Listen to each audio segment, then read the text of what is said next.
Así que íbamos a arrancar ahora viendo la influencia de la temperatura. Para eso lo dejo donde habíamos planteado el balance de energía.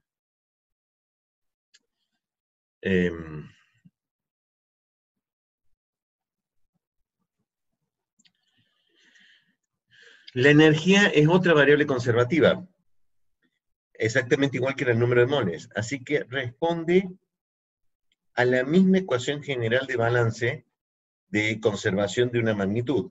La velocidad de entrada de la variable phi menos la velocidad de salida de la magnitud phi más la velocidad de generación es igual a la velocidad de acumulación. Esto no es nada nuevo, ustedes ya lo hemos visto, lo han hecho en fenómeno de transporte y lo vamos a hacer ahora. Para no hacerlo en 3 dimensiones, porque podría repetir el mismo esquema del elemento de volumen, simplemente que por una cuestión de simplicidad, dado que vamos a trabajar básicamente con reactores de operación tubular, en donde el flujo es unidimensional y está en estado estacionario, vamos a tomar un elemento de volumen unidimensional. Por eso que acá solamente detallamos delta X.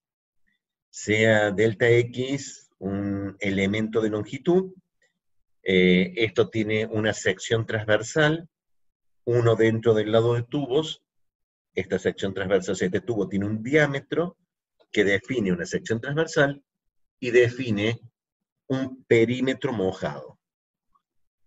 Perímetro mojado. ¿Se acuerdan lo que era el perímetro mojado? 4 veces la sección transversal dividido. ¿Cómo era? Piénsenlo, cómo definían ustedes en fenómeno de transporte el perímetro mojado. Sin embargo, acá 4 veces la sección transversal dividido lo que ustedes quieran dividir. Los reactores de operación tubular son de sección constante. Así que el perímetro mojado es simplemente la longitud y la circunferencia de este reactor. A este elemento de volumen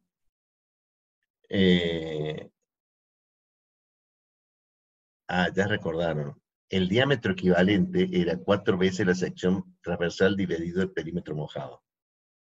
Ahora lo recordaron. En este elemento de volumen ingresa calor del lado de reacción, o sea, del lado interno del tubo, ingresa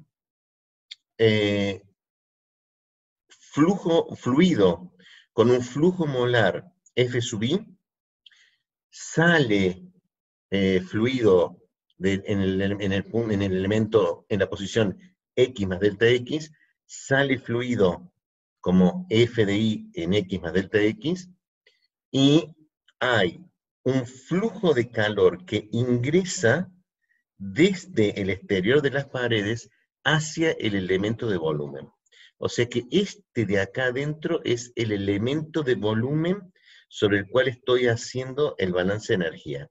No es esta parte, no es esta parte, es esta que está acá adentro. Sobre ese elemento de volumen hacemos un balance de la primera ley de la termodinámica.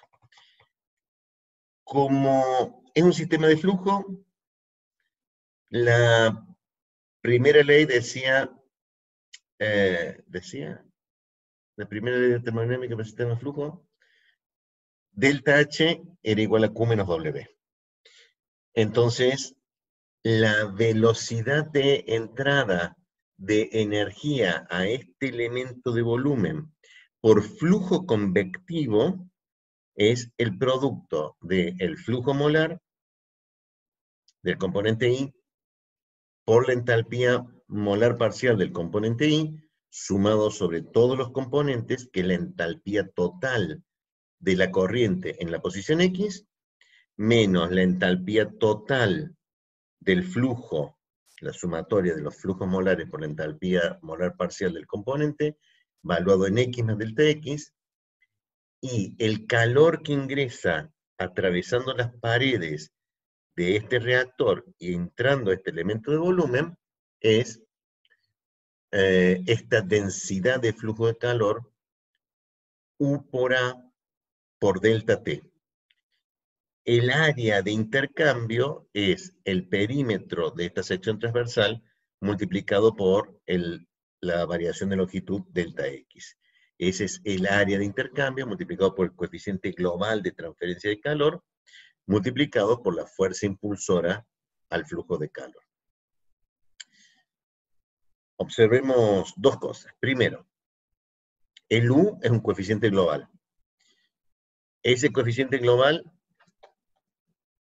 nosotros no lo vamos a desarrollar porque hay otra materia que ustedes están teniendo en este momento, la mayoría de ustedes, y si no la ha tenido, y si no la va a tener, pero también lo vieron en fenómeno de transporte, es una suma de resistencias térmicas. O sea que había acá, para calcular el coeficiente global de transferencia de calor, una resistencia térmica desde el fluido de este ánulo que rodea el reactor, una conducción de calor dentro de las paredes y un coeficiente de transferencia de calor desde la pared del reactor hacia el interior de este elemento de volumen.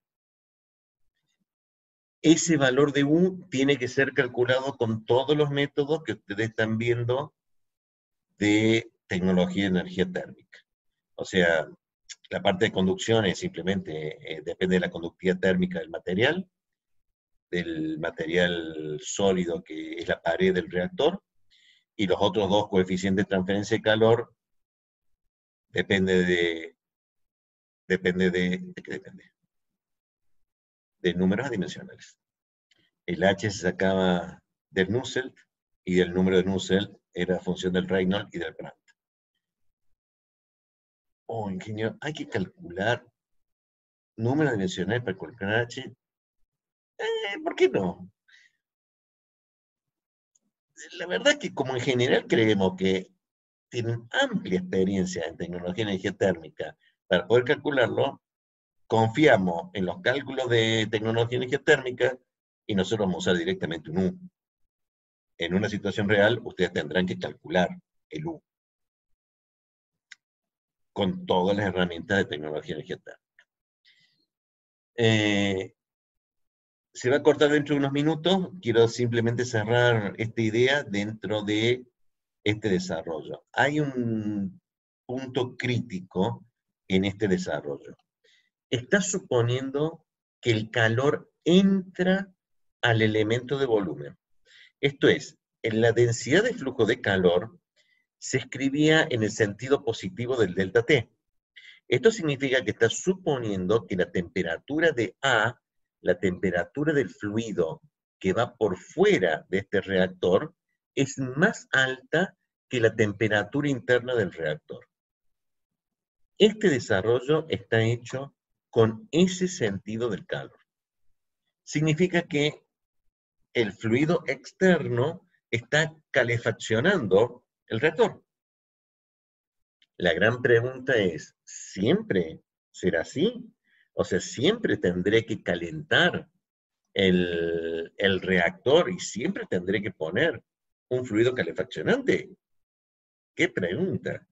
Pero la voy a dejar sin respuesta a esa pregunta porque eso va a ser objeto de una interrupción que va a producirse en menos de un minuto. No tengo un minuto todavía. Insisto, la fórmula, la deducción, es muy particular. Está expresada de forma tal que entra calor al reactor. La temperatura del lado externo del reactor es más alta que la temperatura interna del reactor. Bien.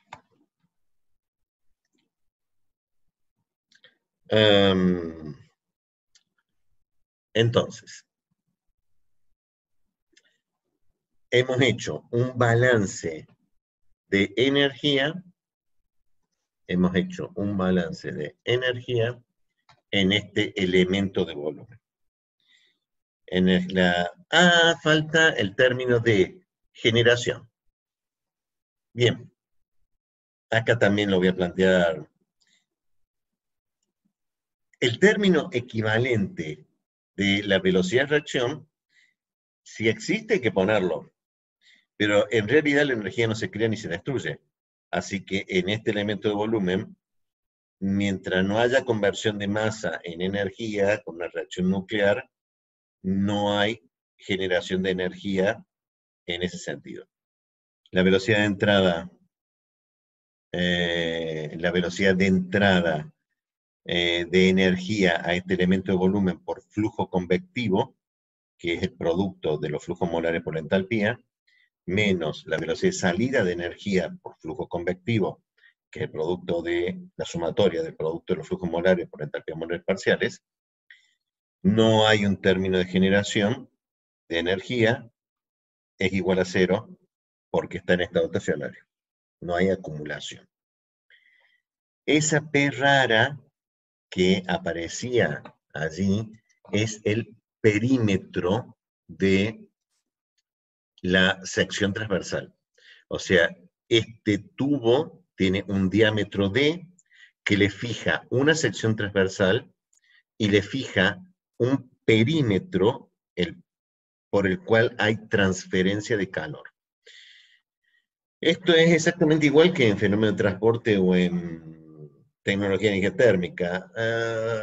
No vamos a entrar en discusión si el perímetro tiene que ser el perímetro medio, o sea que tengo que tomar la mitad del espesor de la pared del reactor metálico,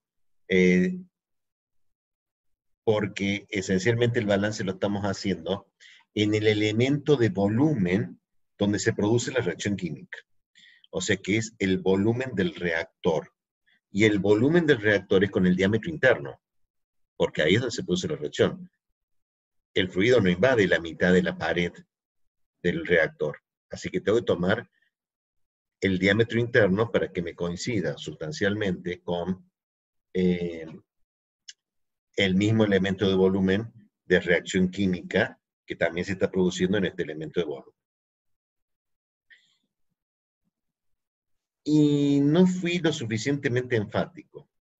Está calculado este balance y el desarrollo que estoy haciendo, este balance de la ecuación 43, en el sentido de calor que entra a este elemento. De acuerdo a la convención de signos que nosotros usamos desde tiempo inmemorial, el calor que entra es positivo. Calor que sale era negativo. Es calor que entra al elemento de volumen reactivo. No necesariamente, la pregunta me voy a responder yo mismo, porque no tienen por qué responderme ustedes, todos los reactores son endotérmicos, no todos los reactores requieren calentarse. Hay reactores, una enorme cantidad, que son exotérmicos, requieren enfriarse, el calor sale. Bien, igual que lo que venimos haciendo históricamente, porque esto no es nuevo, lo hemos hecho en integración 3, lo hemos hecho en termodinámica. La expresión matemática que modela el sistema está con un signo planteado. Si el resultado numérico que me va a dar resolver todo esto me dice que el flujo de calor es negativo, entonces porque es exotérmico. Pero no voy a cambiar la fórmula por ese motivo. La fórmula está expresada de una forma y todo lo que voy a encontrar es que el resultado numérico de esta evaluación me dirá si realmente, en ese caso concreto, con esa reacción química, con esas sustancias, y bajo esas condiciones iniciales, el elemento de volumen y el reactor es exotérmico o endotérmico. O sea que, por favor, no alteren el signo. Mantengamos el signo de la deducción, que es calor positivo, calor que entra a este elemento de volumen. Eso es este balance. SQ no es la velocidad de generación de energía, era parte de este balance, velocidad de entrada de energía por flujo convectivo y a través de las paredes laterales hacia este elemento de volumen. Sale calor por flujo convectivo. El régimen de este reactor de operación tubular es un régimen turbulento, perfil de velocidades plano. Por eso lo estoy haciendo unidimensional. A partir de allí, una vez que yo hago el balance básico de velocidad de entrada, o sea que es este término más este término, menos la salida de energía de este elemento de volumen, todo lo que tengo que hacer es dividir todo esto por delta X, tomar límite para cuando el incremento tiende a cero, para poder obtener una ecuación diferencial, y efectivamente, tomando límite, me queda la, no observen que como esta diferencia está escrita entrada menos salida, es igual a menos la derivada de, esto es un objeto, o sea, esto es en conjunto, no es la derivada de H, no es la derivada del flujo molar, es la derivada de la sumatoria del producto de los flujos molares por la entalpía. O sea que acá hay un paréntesis, es la derivada de una suma, más U por P, o sea, el coeficiente global, por el perímetro, por la diferencia de temperaturas entre el medio calefaccionante externo y la temperatura T del reactor. O sea, la temperatura del reactor no le voy a poner TR, es la T. El reactor estaba a una composición, temperatura y presión. Bien. Las operaciones elementales de análisis. La derivada de una suma es la suma de las derivadas. La derivada de una suma es la suma de las derivadas. Y ahora, la derivada de lo que está dentro es un producto. Así que es el primero por la derivada del segundo, más el segundo por la derivada del primero. Igual a U por P por esto. No se olviden que acá hay una transformación de signo, este menos lo pasé al otro miembro y me quedó con esos signos. Por favor, no se olviden de la trampa de ese signo menos de la derivada para que me dé con los signos correctamente. Ahora bien, de estas dos derivadas que estaban planteados, de esta suma de dos derivadas, la derivada del flujo molar, la derivada del flujo molar con respecto al volumen igual a RI, es efectivamente esta derivada. La derivada del flujo molar con respecto a X. Así que la voy a llamar, pero es con respecto a la posición, no al volumen. Y en unas ecuaciones anteriores vimos que el volumen era la sección transversal por diferencia de X, así que esta derivada es la sección transversal por la velocidad de reacción. Y haciendo uso de sus profundos conocimientos de termodinámica y físico-química, y ustedes están viendo que esta está mal, pero la vamos a dejar así. A mí me enseñaron, ingeniero, que la entalpía era función de la temperatura, la presión y la composición. Y usted está poniendo acá solamente en función de la temperatura.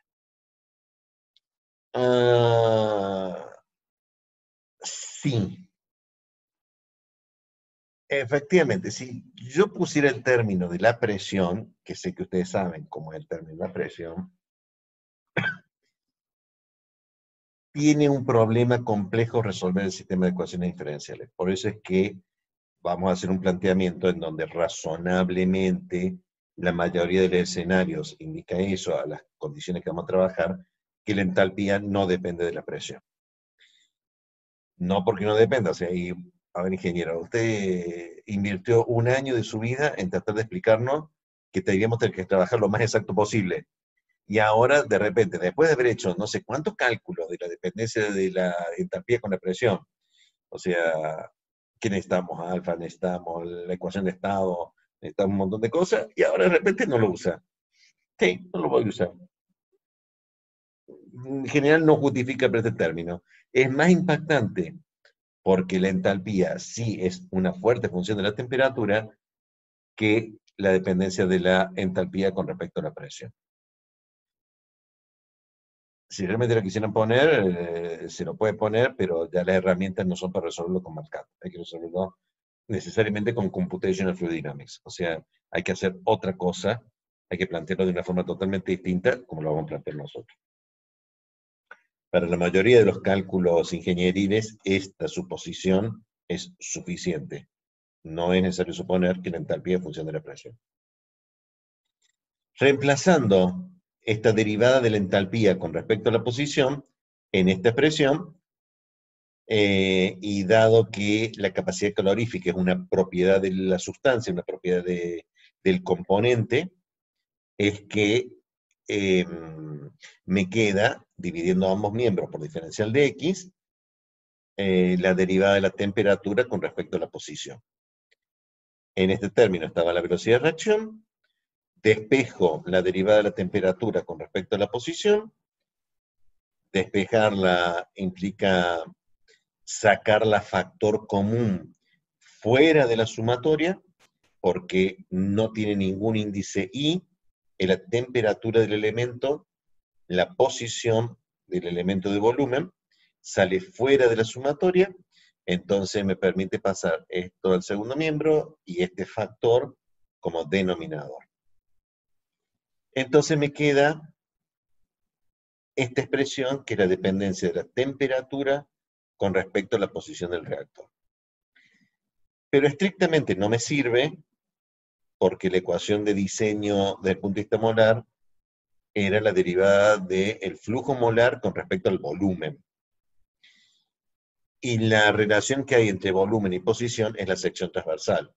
O sea que o yo llevo esta ecuación diferencial a volumen multiplicando ambos miembros por 1 sobre sección transversal, porque es 1 por sección dividido sección transversal, 1 dividido sección transversal, me queda esta expresión, porque sección transversal por x, por diferencia de x, es volumen, o bien llevo la ecuación de balance molar a posición. O sea que uso la otra expresión que es la derivada del flujo molar del componente I con respecto a la posición igual a sección transversal por velocidad de reacción. Tienen que llevarlo uno de los dos, porque la variable independiente era el denominador de la ecuación diferencial. Y tiene que ser la misma para todas las ecuaciones diferenciales. O sea que no la pueden mezclar, no pueden mezclar vacas con árboles. Todo volumen o todo posición.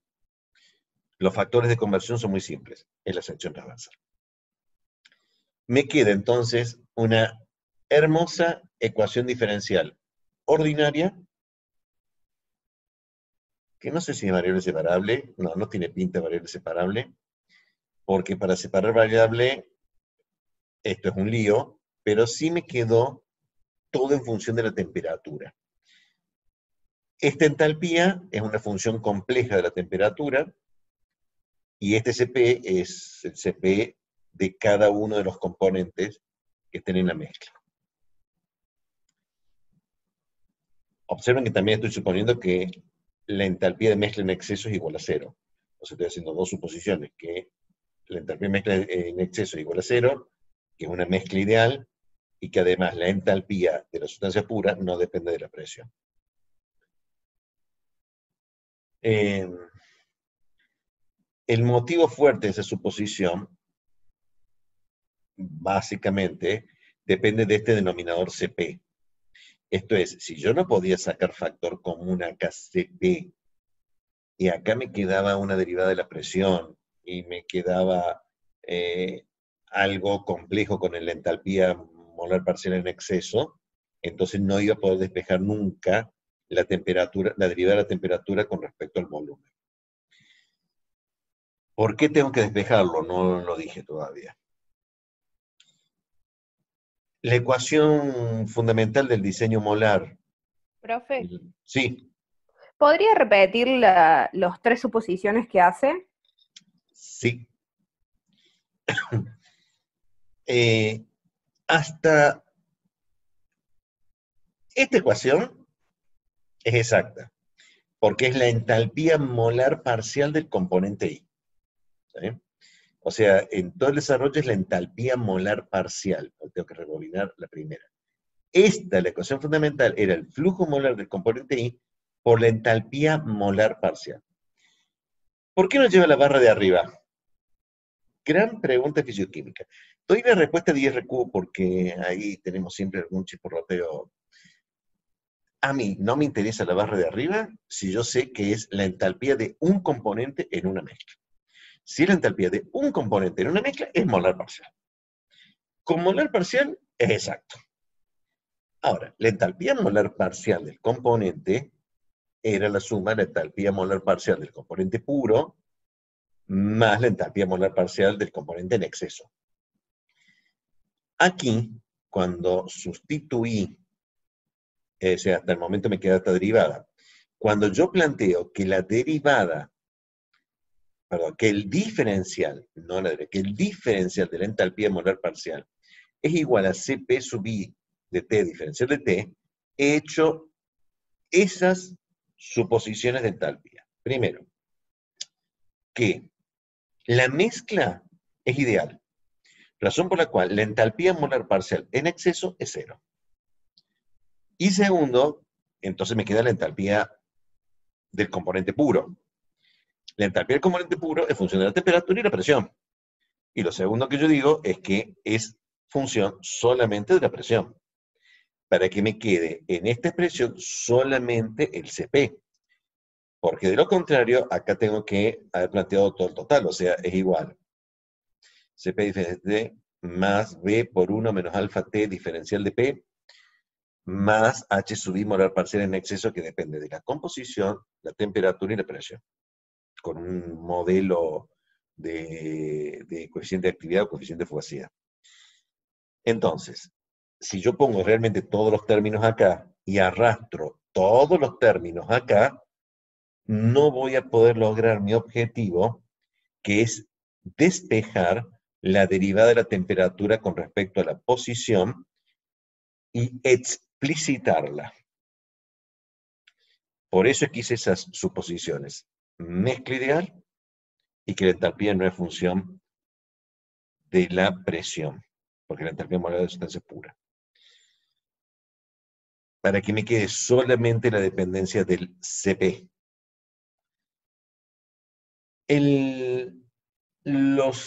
Esto lo arrastramos desde el método numérico que vimos en Fundamento Informática. Los métodos numéricos que hemos visto en Fundamento Informática con el doctor Gómez Costa son el método de Euler, el método de Runge-Kutta, con algún acelerador. No estaba tan claro, o al menos lo voy a reafirmar en este momento, que esos resolvedores resolvían si se explicitaba la derivada. O sea, explicitar la derivada quiere decir que yo tengo que poder escribir el sistema de ecuaciones diferenciales como la derivada igual a una función que no tenga derivadas. Tengo que tener explicitada la derivada. Si no la puedo explicitar, la ecuación diferencial me queda implícita. Y si me queda implícita en las derivadas, no puedo usar Runge-Kutta, no puedo usar Radau, tengo que usar otros métodos bastante más complejos, computación dinámicas, para poder resolver con otro algoritmo, un algoritmo de diferencia finita, esa ecuación diferencial. Por eso es que el planteamiento de IRQ es hacer estas dos suposiciones simplificadoras. Si yo dije 3, rebobinen esto, a ver cuál me olvidé, pero las suposiciones eran esas, las necesarias para poder tener explicitada la derivada de la temperatura con respecto al volumen y poder incorporar esta ecuación diferencial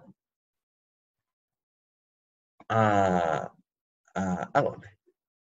Al sistema de ecuaciones diferenciales que representa el balance molar del reactor.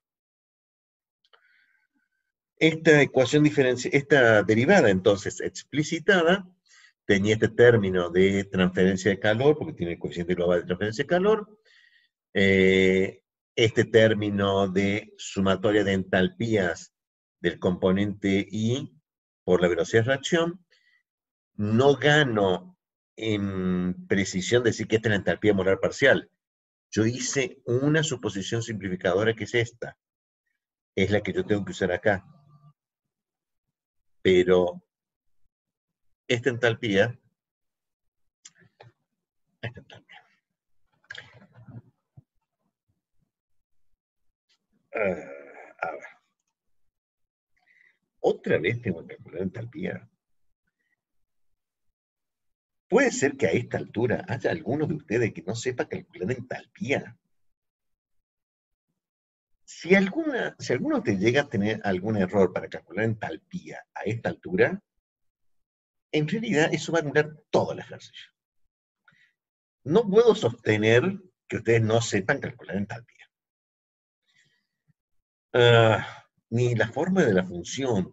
Necesitan confirmar de que están dando. Esto es, tienen que graficar la entalpía de cada uno de los componentes en función de la temperatura. Creo que se los dije alguna vez. ¿Y eso significa también que heredo el estado de referencia? Sí. Porque hay una reacción química. Hay un único estado de referencia para cuando hay reacción química. Si no hay reacción química, puede usar cualquiera. Pero si hay reacción química, el estado de referencia era... ¿Cuál era el estado de referencia? Están todos los libros y nunca me lo pueden decir. Los elementos en su estado estándar a 298 y una atmósfera tienen una entalpía de 0. Como son los elementos los que tienen entalpía de 0, cada compuesto tiene un valor de entalpía llamado entalpía de formación. ¿Dónde estaba la entalpía de formación? No lo voy a decir porque me niego a decir dónde estaba la entalpía de formación. O sea que, ¿qué haríamos nosotros en ingeniería química si no tuviéramos la entalpía? Y no me preguntan, ¿qué era la entalpía? ¿Qué es la entalpía? Eso, ¿qué es la entalpía? Tenía una única respuesta. Una única respuesta. Así que no me digan otra, porque, bueno, no importa. E más PB.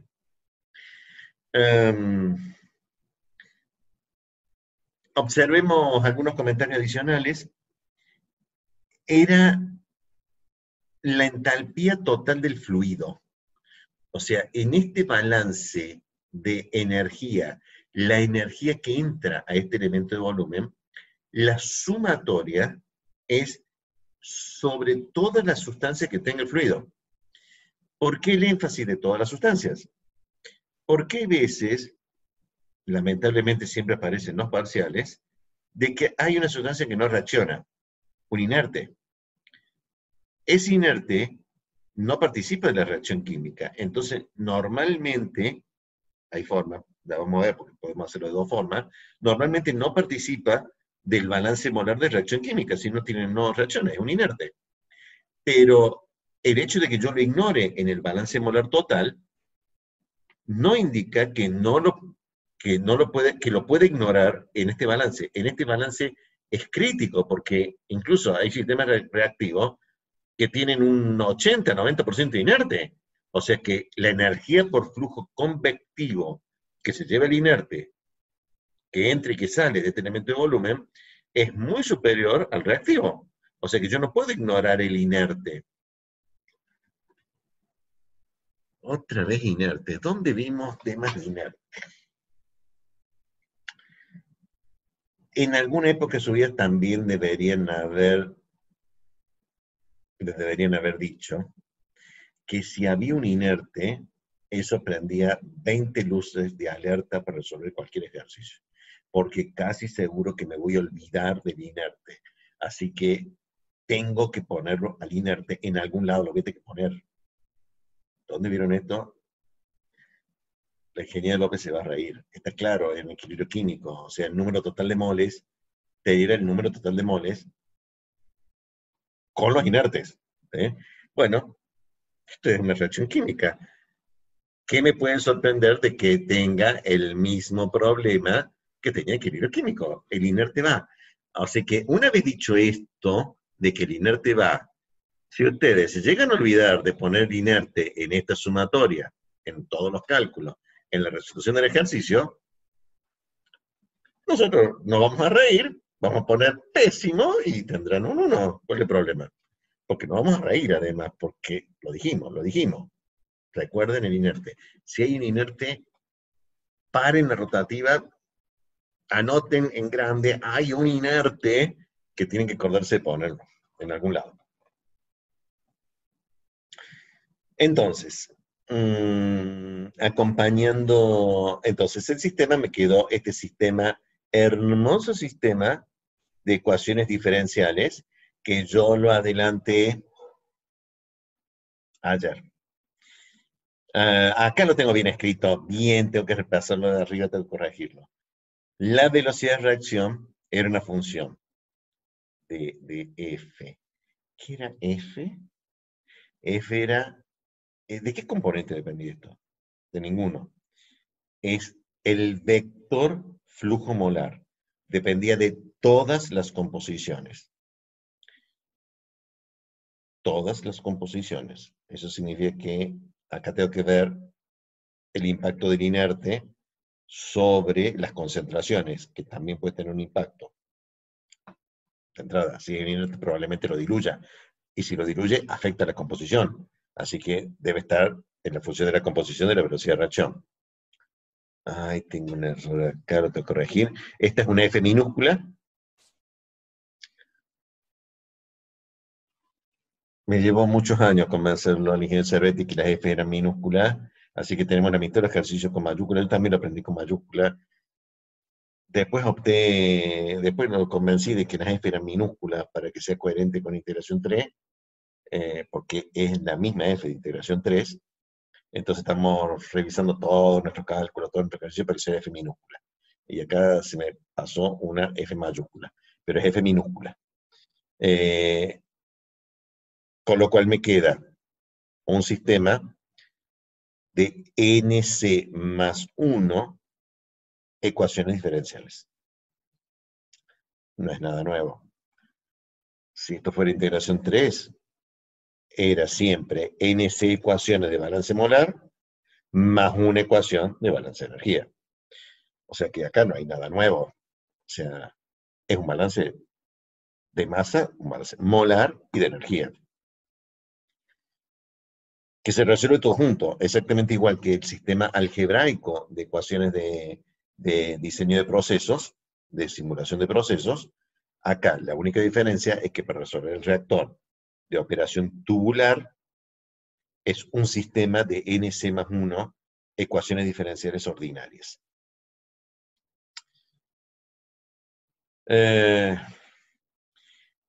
Resolver esto tiene varias alternativas dependiendo de cuánto vale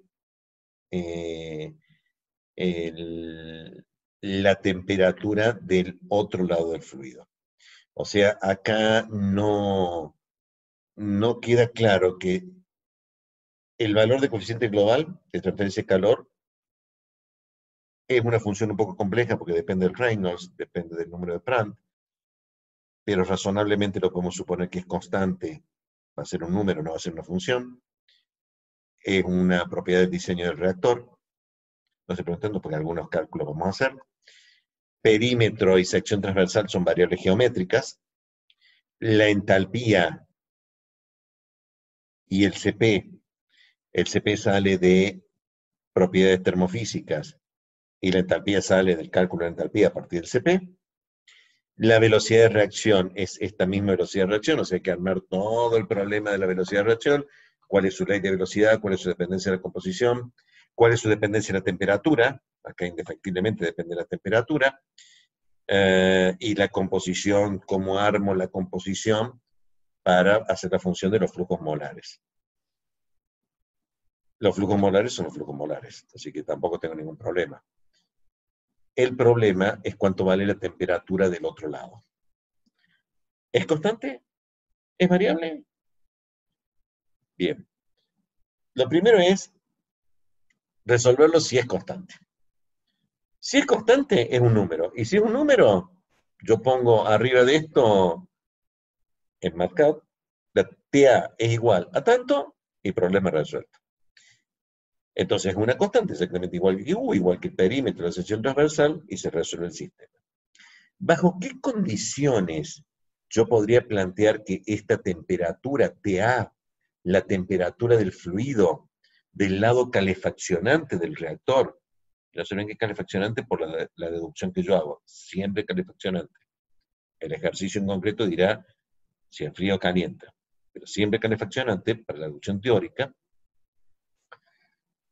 Habría dos circunstancias bajo las cuales esa temperatura se puede mantener constante. La primera, que por el lado externo del tubo, del lado reactor, externo del reactor, haya un fluido con cambio de fase.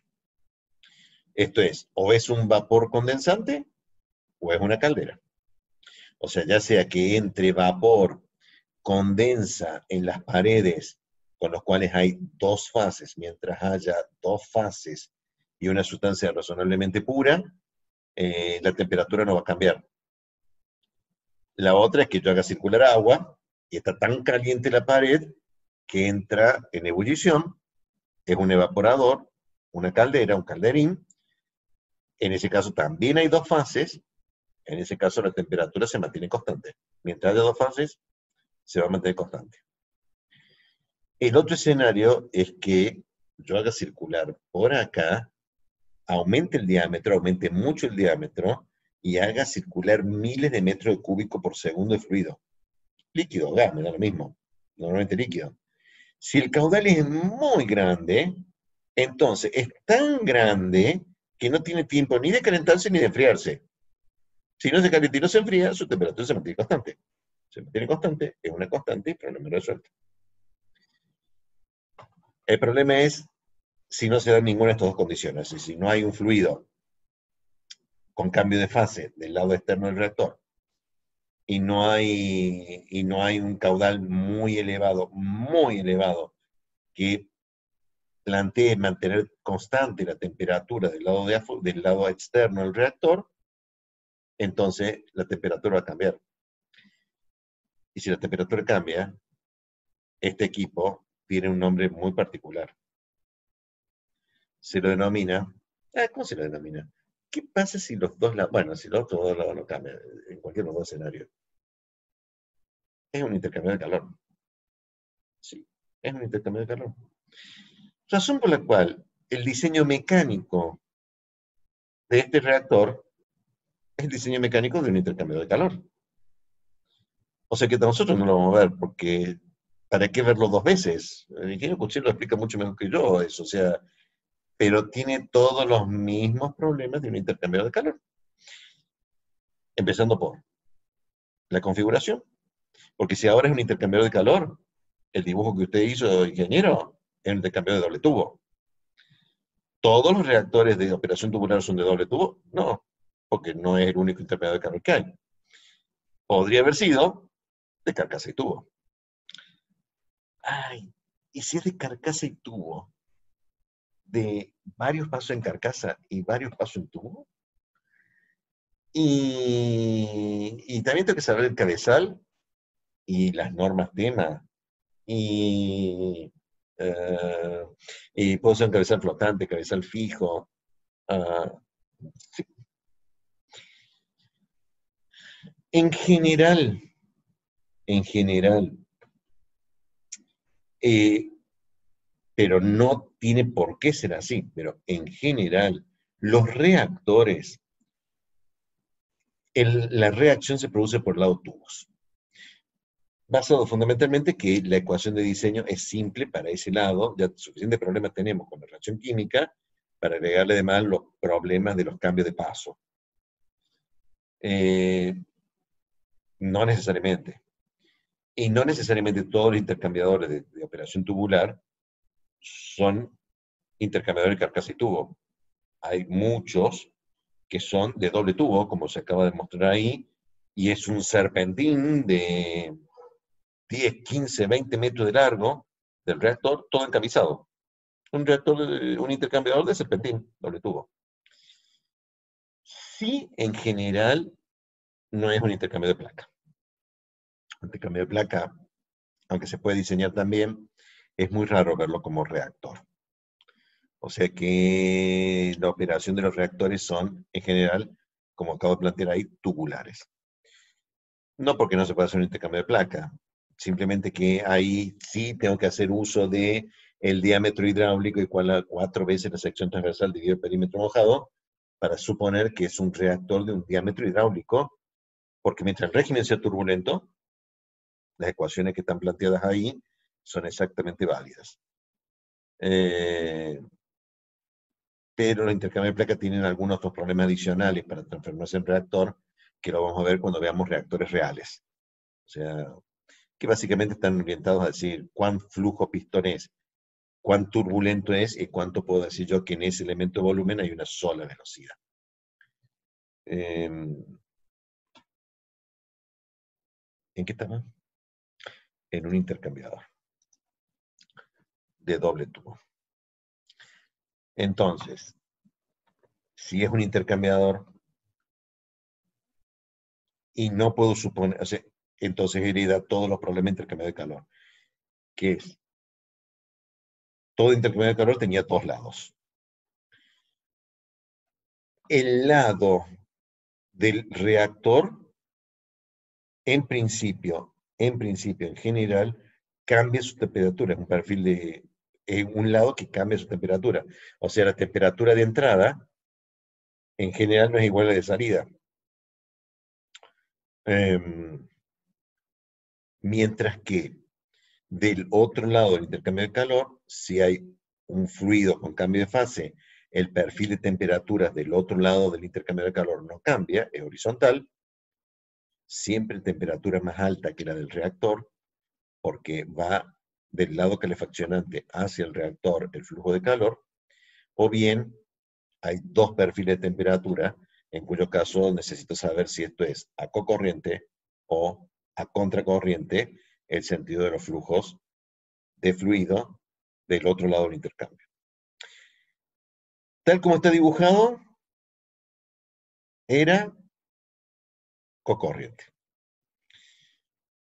Vamos a ver, porque me quedan 2 minutos. Creo que me va a interrumpir el sistema.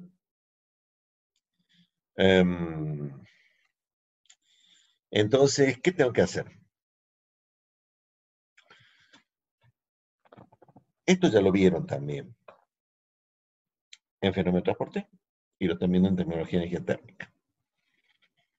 Simplemente que el balance integral de energía que lo veíamos en fenómeno de transporte no me sirve porque yo tengo que resolver un sistema de ecuaciones diferenciales. O sea que debo hacer un planteamiento para este balance de energía que me permita